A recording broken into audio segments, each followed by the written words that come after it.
All right, we're on page Roman numeral 18. Roman numeral 18. Good morning. Good morning.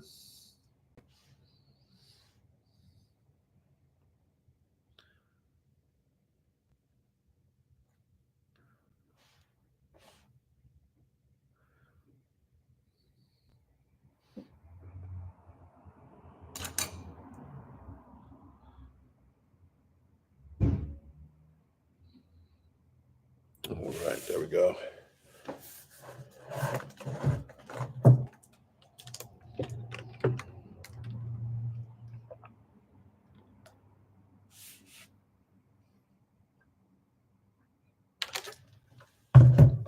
That's great. All right, here we go. It says mode of communication. The scriptures make mention especially of three modes of communicating to the minds of the prophets the messages which they were to deliver to the people. The first is that of direct address, the second, that of dreams, the third, that of visions. It is utterly inscrutable to us how external things operate on our minds through the senses.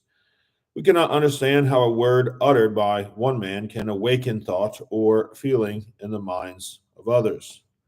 Much less can we understand how disembodied spirits communicate their thoughts and feelings to other such spirits. The Spirit of God is a person, capital P, and can have personal communication with other persons, lowercase p, can converse with them, communicating thoughts and exciting feeling. He can control all the operations of our minds so that all our thoughts and feelings shall be due to his agency. The Jews held the doctrine that it was the peculiar prerogative of Moses to have this immediate intercourse with God, whereas to all others he communicated himself only through dreams and visions. The same view is very generally held by modern writers. Principal Fairbairn, though one of the very best of the recent authors on the prophecies, says that an ordinary prophet, quote, was taken out of his natural state and raised merely for a moment in his spiritual part into communion with heaven. Such was God's ordinary mode of communicating with prophets, usually so called, but not his mode of communicating with Moses. Otherwise, he had, in this respect, enjoyed no peculiar distinction. End quote. Quote, the employment of ordinary converse and, as a consequence, the uh, disuse of dark or enigmatical sentences.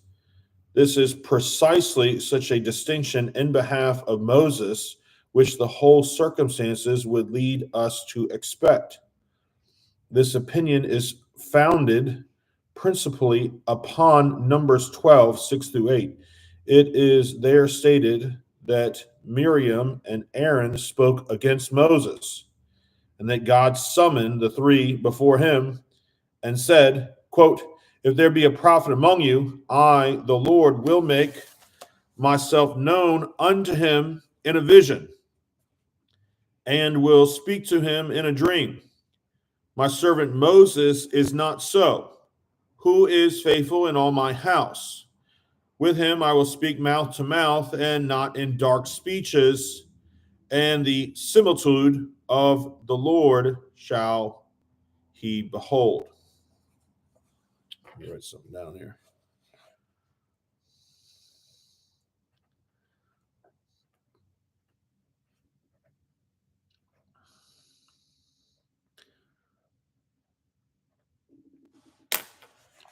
Nice. Bobby Forbes was giving me all the passages of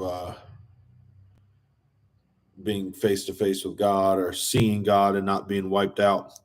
So this is my servant Moses is not so, who is faithful in all my house. With him I will speak mouth to mouth. That's that King James. Actually, and maybe is that ESV also? Mouth to mouth.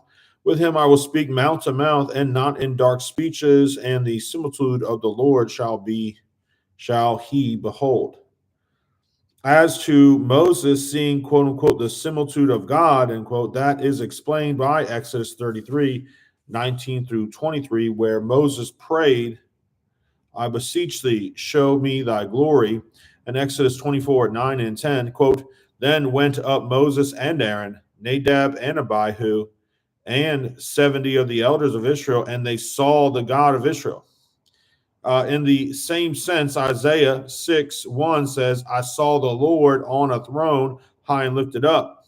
All this is, of course, consistent with the frequent and solemn admonitions given by Moses to the people, quote, take good heed unto yourselves, for ye saw no manner of similitude on the day that the Lord spoke unto you in Horeb out of the midst of the fire, end quote.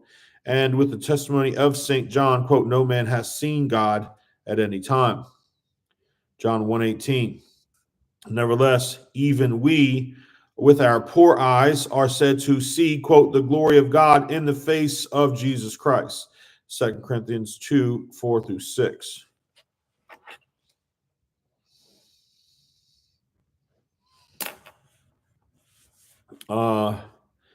That the passage quoted above from Numbers does assign Moses a higher position than ordinary prophets is admitted, but that superiority consisted in more intimate access to God and in the greater clearness of the revelations which he was to receive. That it did not consist in God's speaking unto Moses with words and revealing himself to ordinary prophets only in dreams and visions in plain, number one, from the very passage itself. It is said, quote, the Lord spake suddenly unto Moses and unto Aaron and unto Miriam, come out, ye three, unto the tabernacle of the congregation. And he said, hear now my words, end quote. Here was neither dream nor vision, but direct address, just as direct to Aaron and Miriam as to Moses. Number two, much the larger part of the writings of the prophets are simple prose compositions, historical or didactic. Moses surely was a prophet, but was he in an ecstasy out of himself when he wrote the history of the deluge, of the dispersion of the nations, of Joseph, of the Exodus, of the giving of the law on Mount Sinai? The greater part of what proceeded from the prophets in the restricted sense of the word was not capable of being communicated by signs.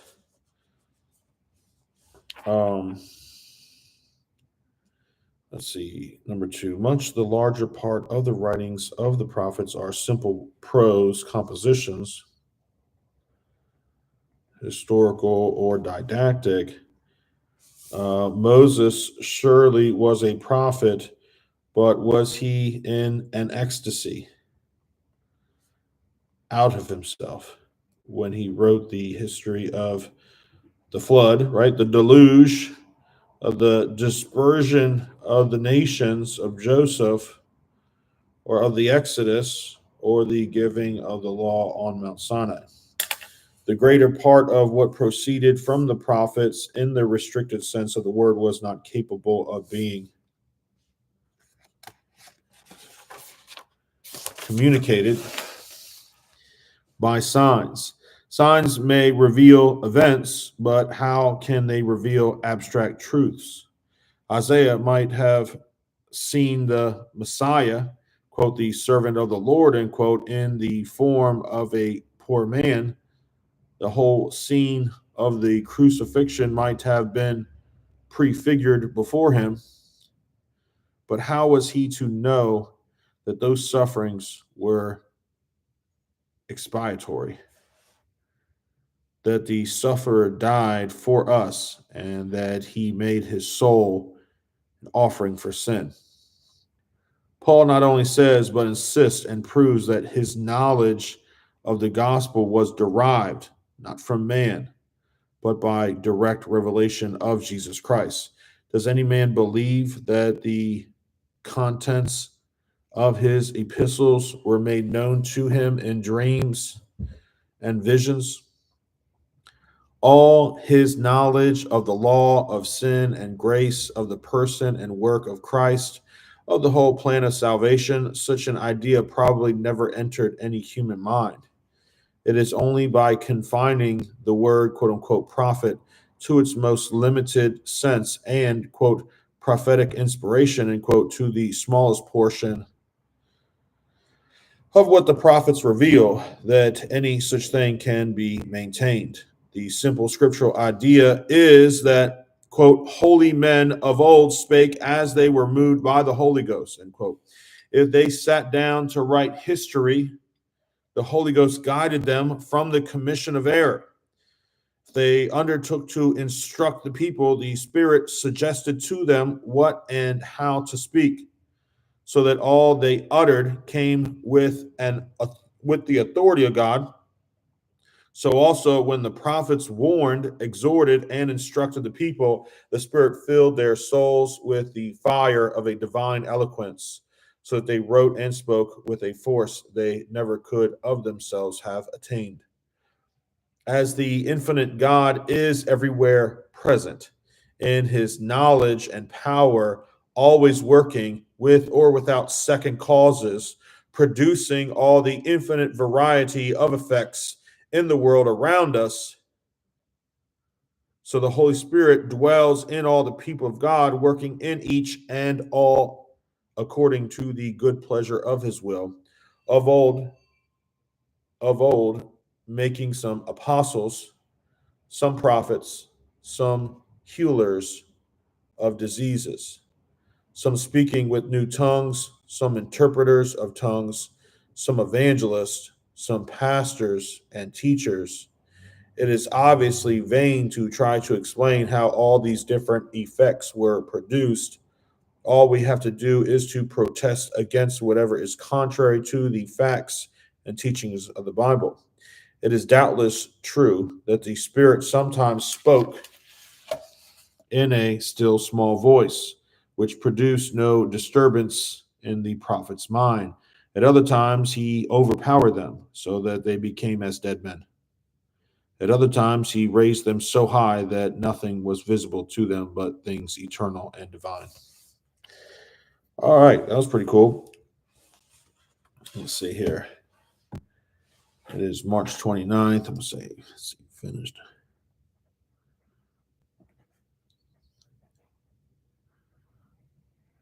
Okay. So that was the portion called what says mode of communication. Now we have dreams. He's going to talk about dreams.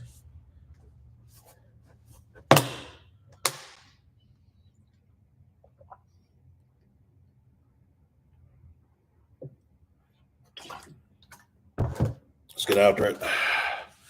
Dreams.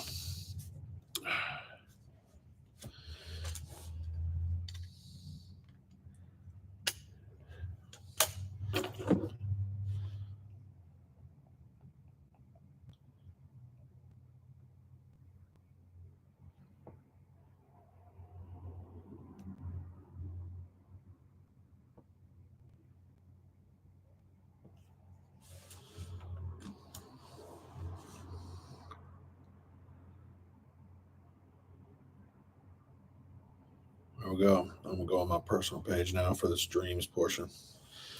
All right, dreams. What's up, everybody? What's up? Good morning. It's Saturday morning. Central Time. Has it said 8:04? Dreams. No one has ever been able to explain the physiology of dreams. This is written in the 1800s, just letting you know. Familiar as we are with their ordinary phenomena, they remain as mysterious and as fearful as ever. There is nothing in our present state of existence so adapted to produce alarm and dread of the future as dreams. that every man should, on an average, be 1/3 of his life out of his own control, capable of believing absurdities and impossibilities, and liable, under these hallucinations, to suffer all the horrors to which humanity is here exposed, is enough to make us feel on what a slender thread our happiness here depends. And nothing can be more appalling than the thought of the soul being launched into space in the state in which it is during sleep. It is a great mercy to know that when out of our own control, we are still in the hands of God. It is intelligible from the powerful impression which dreams are capable of producing that faith in them as premonitions of the future should have prevailed from the earliest times, and that, quote, dream interpreters, end quote, should be a constituted profession. The Greeks were accustomed to say, quote, dreams came from Jove, end quote. But long before the time of the Greeks, as we learn from the Bible, in the days of Abraham, Joseph, and Daniel, men had faith in dreams and earnestly sought for trustworthy interpreters. This is the reason why reliance upon them or consulting those who profess to explain them is associated with necromancy, spiritualism, as it is now called, and denounced even on the pain of death.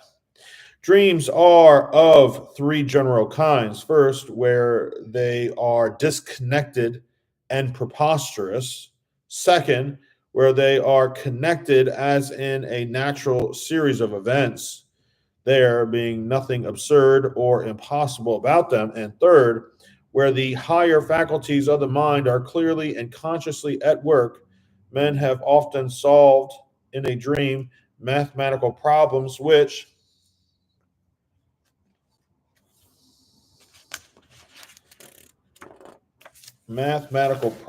in which baffled all their efforts at solution, baffled all their efforts at solution while they were awake.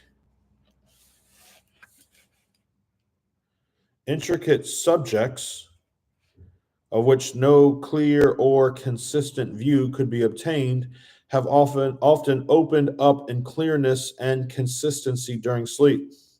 Notwithstanding the fantastic character of dreams in general, he in whose hands we are at all times can give them a clear significance, to be known at once by their character or by the attending declarations of his will.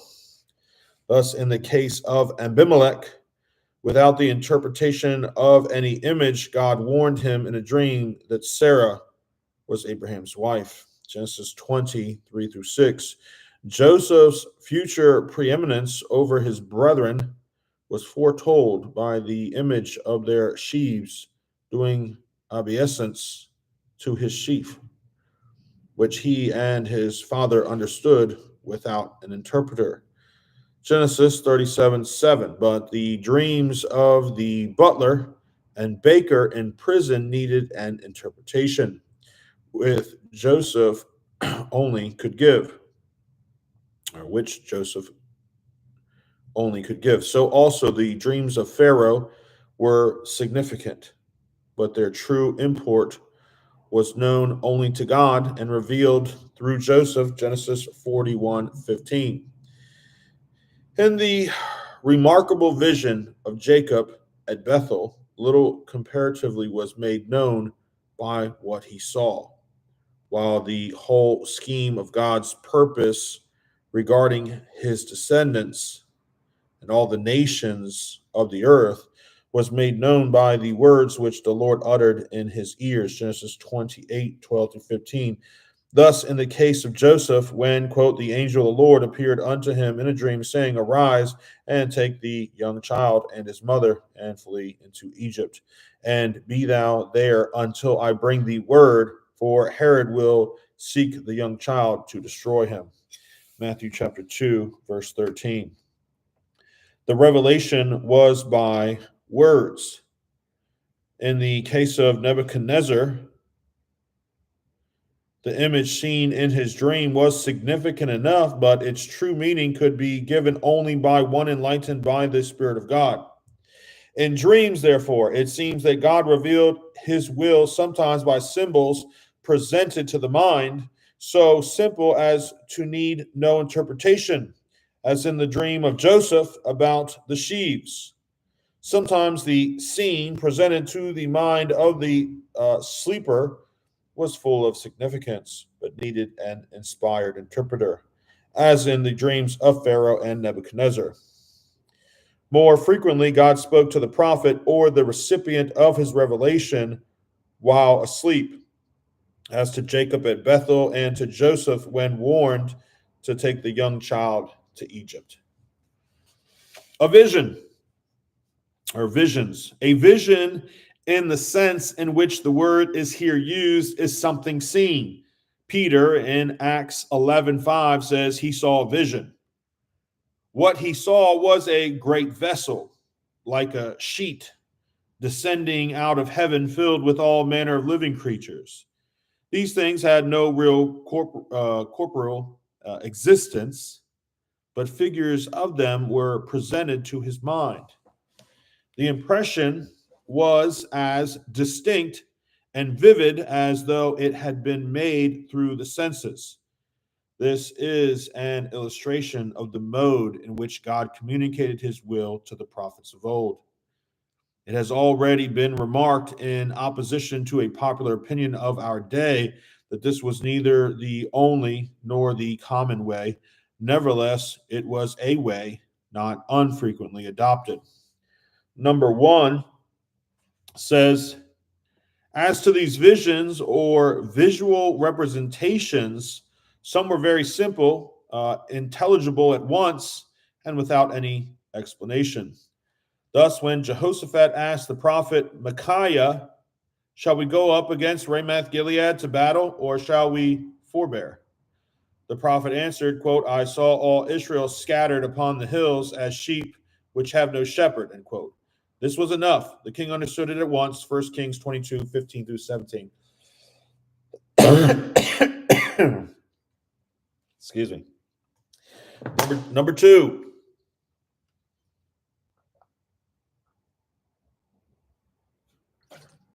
Number two says, at other times, the visions were very complicated and obscure. At times, at least, the prophets did understand them, but prayed to have them explained, which explanation, when given, went a very little way.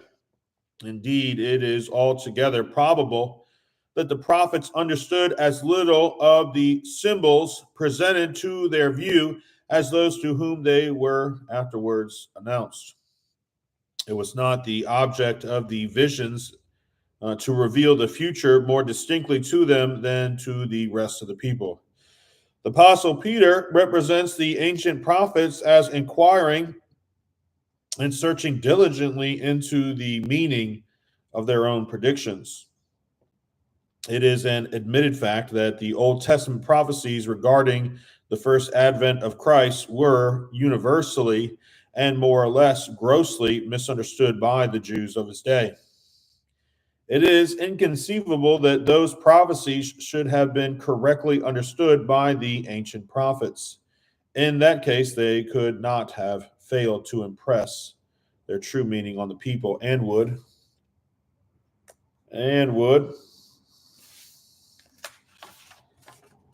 have produced a permanently healthy state of the public mind.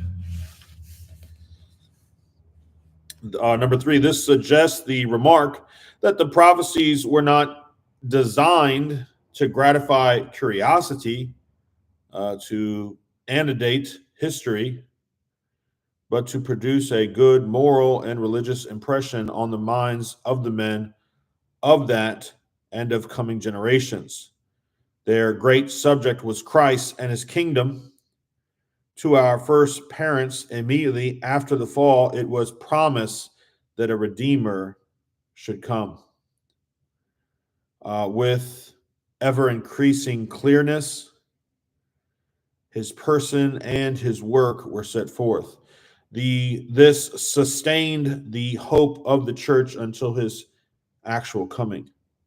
The knowledge, faith, and hope of the people were preserved, and even as a nation, they waited for the salvation of Israel. Number four, it is also to be considered that no one of these visions took in the whole of the future. One presented one feature, another a different one.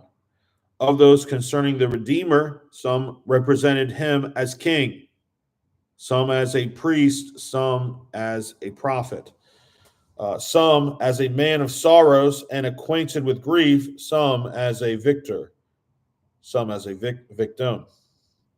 It was not easy, perhaps not possible, to combine all these representations into a consistent whole until they were explained by the mode of their accomplishment. Still, this was enough. Hereby the gospel was preached by the law and the prophets, and a strength of faith produced. As we learn from the 11th chapter of the epistle to the Hebrews, which puts to shame the faith of us modern Christians. Chapter 5, the symbols presented to the minds of the prophets in their visions were almost all borrowed from their national history and from objects with which they were familiar.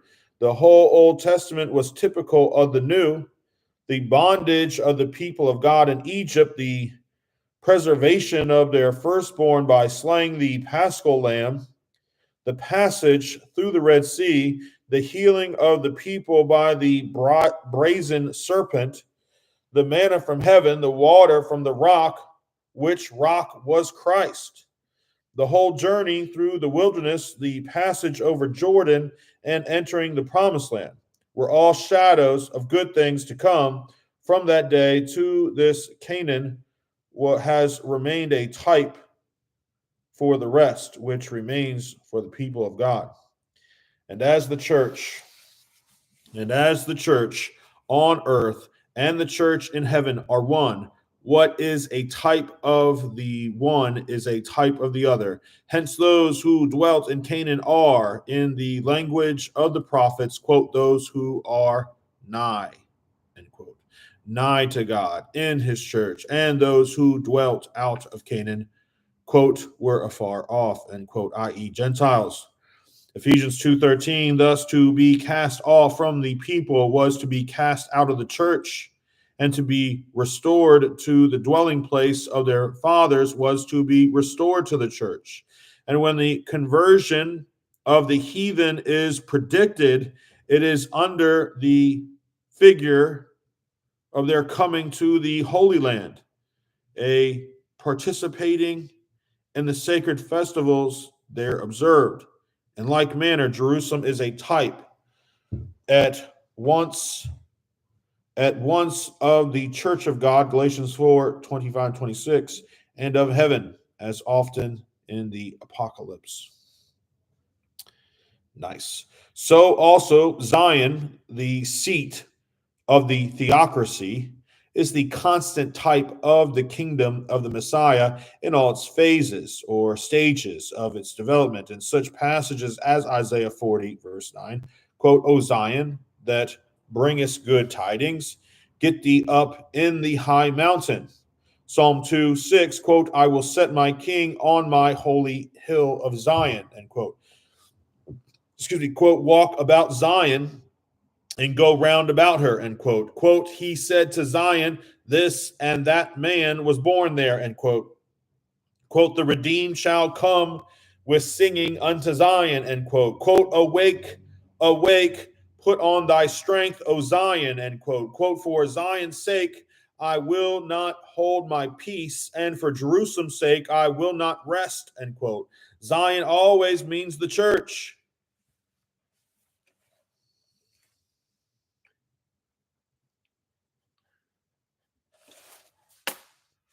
When, therefore, the prophet saw in vision Zion lying desolate, the prediction was that the theocracy, the kingdom of Christ, or the church, all equivalent expressions, was to be desolated.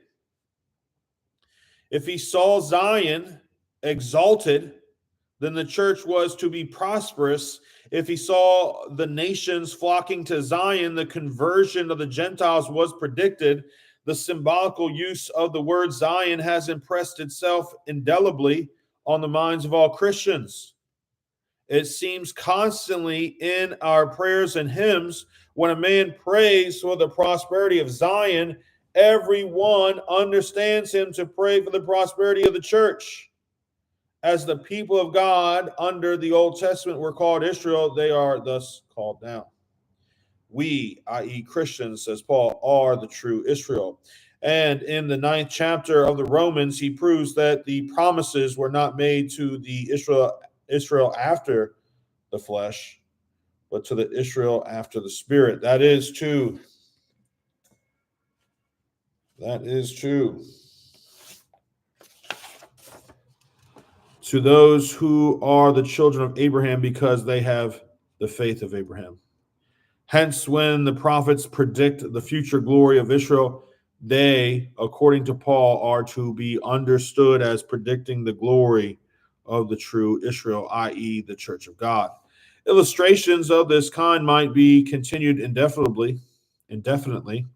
The Messiah was to be a king. Hence, the theocratic kings were symbols of the Messiah in that state. He is called David. Ezekiel 34, 23 and 24. He is said to sit on the throne of David. The key of David was to be upon his shoulder. And the covenant of sure mercies promised to David, especially that his posterity should sit on his throne forever, and that he should be the heir of the world.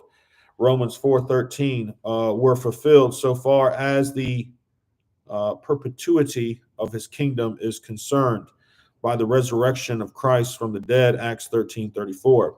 And as far as the possession of the earth is concerned, by believers being the seed of Abraham, to whom the promise referred, Romans 4:13 through 18. This the apostle directly asserts, quote, if ye be Christ, then are ye Abraham's seed and heirs according to the promise. Galatians 3:29. It is needless to refer to the frequency with which the high priest, his sacrifices and services are used as symbols of the office and work of Christ. They were types of what he was to be and to do, as he was to be a king, but not such a king as the eyes of men had ever seen. So he was to be a priest, but not after the order of Aaron, but a priest without predecessor and without successor and without end of days, who by the one offering of himself hath forever perfected them that are sanctified. Pretty cool. Your Mac will sleep soon unless plugged into a power outlet. All right, let me just shut that down. All right, YouTube, peace out. Actually, yeah, I'll just shut it down. All right. So for you guys, let's see, YouTube ends.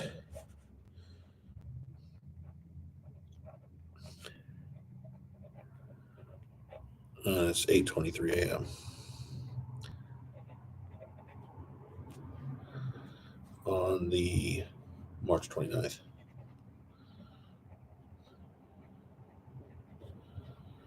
2025. All right, later.